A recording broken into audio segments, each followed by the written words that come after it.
जिंदगी में कभी ऐसा हुआ है कि सब कुछ सही करने के बाद भी चीजें बिगड़ती ही जाती है। पैसा रुक जाता है, हेल्थ प्रॉब्लम्स एक के बाद एक आती रहती है, घर में कलेश या कहूँ फाइट्स रुकती ही नहीं है, यह शादी बार बार डिले होती है। क्या तुमने कभी सोचा है कि हो सकता है इन सब के पीछे का रीजंस तुम्हारी गलती ना हो, कुछ ऐसा हो जो बहुत ही भयानक है, एक ऐसा ना दिखने वाला या कहूँ एक इतना भयानक श्राप, एक कर्ज जो तुम्हारी फैमिली के लाइनेज से जुड़ा हुआ है और जिसे हम कहते हैं पितृदोष।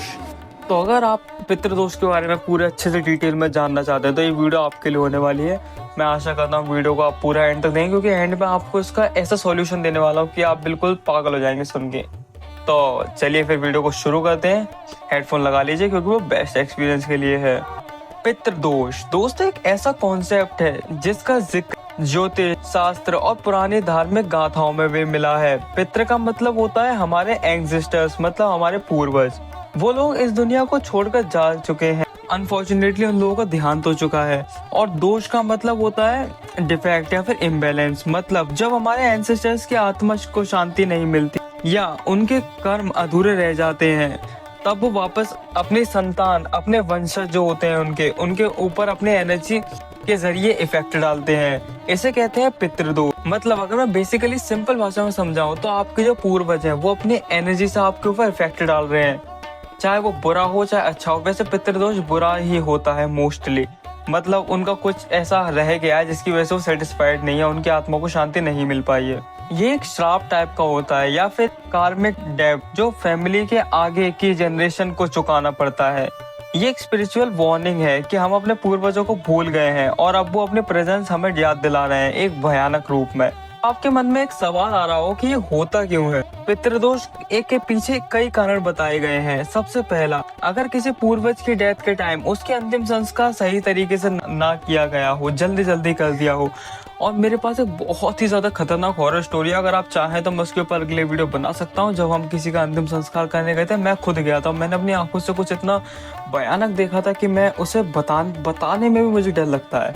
किसी को मैं बताता हूँ, मैं आपको बता सकता हूँ, कमेंट में जरूर बताइए अगर आपको जानना है तो हाँ, हम कहाँ थे। हाँ, जब आपके किसी पूर्वज का अंतिम संस्कार सही से ना करा गया हो, सारे पूजा पाठ नहीं कराए गए हो, तो उनकी आत्मा अपनी जर्नी कंप्लीट नहीं कर पाती और रेस्टलेस हो जाती है, मतलब भटकती रहती है। दूसरा कारण है उनके अपने कर्म। अगर उन्होंने लाइफ में बुरे काम किए हो, इनजस्टिस किया हो या अधूरे कर्म छोड़ दिए हो, या फिर वो मतलब सीधी बात है वो दुराचारी रहे हो, उनका व्यवहार अच्छा ना रहा हो पिछले अपनी लाइफ में, तो उनका बर्डन, उनका बोझ अपने डिसेंडेंट्स पे आ जाता है।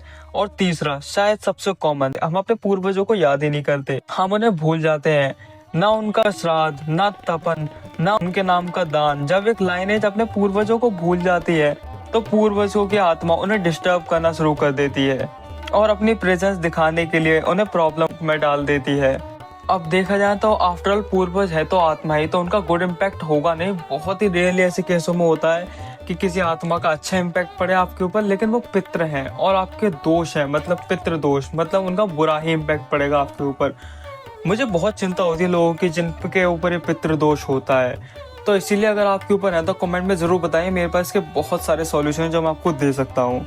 तो अब सवाल ये उठता है कि अगर कोई फैमिली में पितृदोष है तो उन्हें पता कैसे चलेगा। इसके कुछ साइंस और सिम्टम्स होते हैं, हर जनरेशन एक्सपीरियंस करती है, जैसे फैमिली में बार बार फाइनेंशियल लॉसेस होना, प्रॉपर्टी डिस्प्यूट्स खत्म ना होना, अचानक हेल्थ इश्यूज आने जो डॉक्टर भी न समझ पाए, मतलब हर दिन एक नया इश्यूज होना है हेल्थ में, शादी डिले या बार बार रिश्तों का टूटना, संतान प्राप्ति में दिक्कत आना, जैसे किसी के बच्चे नहीं होते हैं, या फिर लोगों का जल्दी गुजर जाना। कभी कभी तो एक अजीब सी हैवीनेस घर में महसूस होती है, जैसे इनविजिबल प्रेजेंस हो।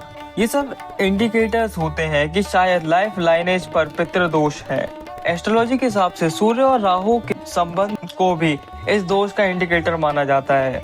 पुराने समय में इस दोष से जुड़ी कहानी सुनाई जाती है। एक कहानी कहती है कि एक राजा अपने पिता का अंतिम संस्कार के समय लालच में आ गया था और कुछ रस्में अधूरी छोड़ दी। उस दिन के बाद राज्य में बारिश बंद हो गई, फसल जल गई, सब सड़ गई और प्रजा परेशान हो गई, भूखे मरने लगे। जब तक उस राजा ने गाया जाकर अपने पिता का पिंडदान नहीं करा तक वो श्राप खत्म ही नहीं हुआ। इतना भयानक श्राप था। इसी तरह एक और कथा कहती है कि जब श्राद्ध के दिन एक बेटा अपने पिता को याद नहीं करता तो पिता की आत्मा भूखी प्यासी रह जाती है और वो अपने वंशज के लाइफ में रुकावट डालने लगती है। इन कहानियों का मकसद सिर्फ डराना नहीं बल्कि हमें याद दिलाना है कि हमारे पूर्वज की रिस्पेक्ट करना हमारा फर्ज है। अब सवाल ये है, अगर किसी की फैमिली में पितृदोष है तो उसका उपाय क्या है?